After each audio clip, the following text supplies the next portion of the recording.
Okay, so I tried really hard to record myself on the actual slide presentation, but I wasn't able to. So I'm also going to send you my slides and then I'll record myself here. So this is my social psychological analysis of Martha in Martha Marcy May Marlin by me, Elena Yancey. So for my character, I chose Martha, obviously, because she is the main character. And she's a young woman who escapes a manipulative cult and struggles to adjust to a normal life. After fleeing, she seeks safety with her sister, but struggles to adjust to a normal life, and she experiences confusion, fear, and identity conflict as she tries to separate her past from her present.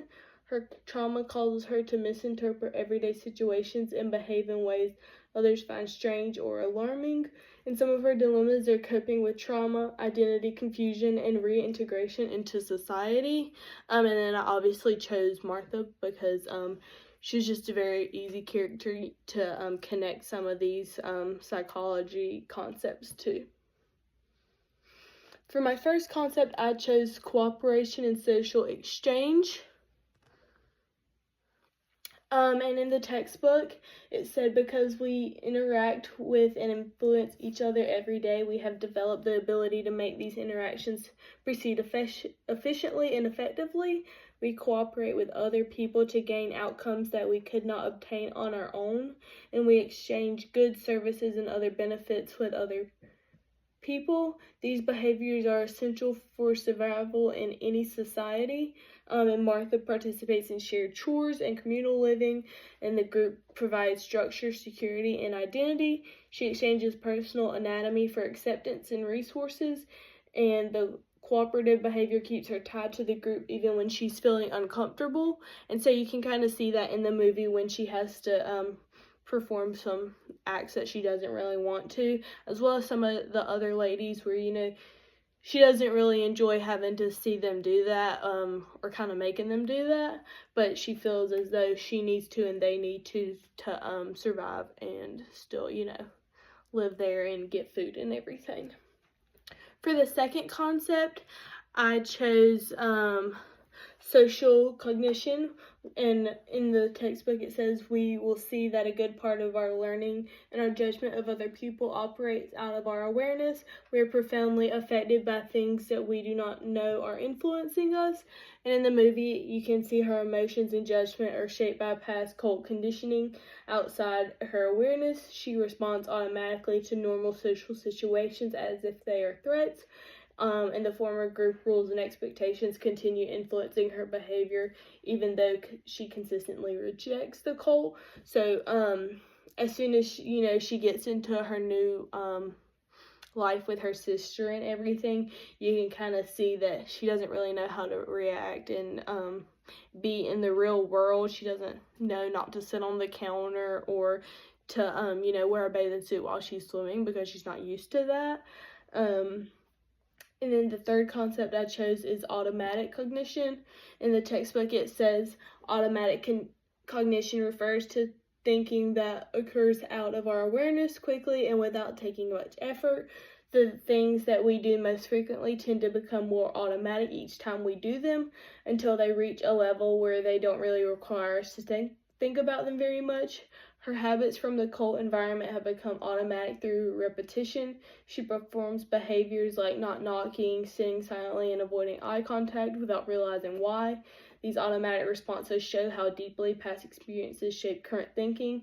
Actions she learned in the cult now occur quickly and without conscious effort. So you can also kind of see that in the part where she goes and lays in her sister and brother-in-law's bed while they're, comfy together during the night, and she doesn't really know that that's not okay because she's used to them kind of performing those acts all together, and she doesn't realize that that's not how people do that in the real world. And the fourth concept I chose is mood. So in the text we see the influences of mood on our social cognition even seem to extend to our judgments about ideas, with positive mood linked to more positive appraisals than neutral mood. Positive moods may even help to reduce negative feelings towards others. When Martha feels safe or relaxed, she interprets others' actions less negatively, but her negative mood triggers suspicion, fear, and misinterpretation of harmless behavior. Mood swings strongly shape how she evaluates her sister, brother-in-law, and strangers. So you can kind of see that she is a little bit more comfortable with her sister because she knew her sister before everything happened. But then with her brother-in-law, she's just met the guy, so you can kind of see, like, when they're at dinner, she kind of lashes out at him because she's still getting used to him. And so, like, her mood is really affecting how she sees him. And also, you kind of think, you know, is it also because he is a man, and a man during the cult, you know, kind of did all those negative things to her. And then the fifth concept I chose is self-conscientiousness. When our self-concept becomes highly accessible because of our concerns about being observed and potentially judged by others, we experience the publicly induced self-awareness known as self-conscientiousness. Being observed makes her highly aware of how she appears to others. She worries about being judged because her behaviors don't match social norms, and her self-concept becomes more activated when she's around people outside the cult. This heightened self-awareness increases anxiety and confusion in social interactions. So you can kind of see that when she is, you know, at the party with her sister and brother-in-law, and she thinks she sees someone she knows, and she kind of gets really anxious, but then it makes her even worse when she can see that other people are noticing how she's acting. So then she has to go to a room because she's having, like, an anxiety attack because of everything that's going on, and she's just not used to that. And then at the end, I just have my references, and like I said, I'm gonna try and send you this PowerPoint since I wasn't really able to record me on the actual PowerPoint. But overall, I didn't really enjoy the movie, but I enjoyed the experience of learning about all of these different social concepts, and I enjoyed kind of getting out there and watching something new.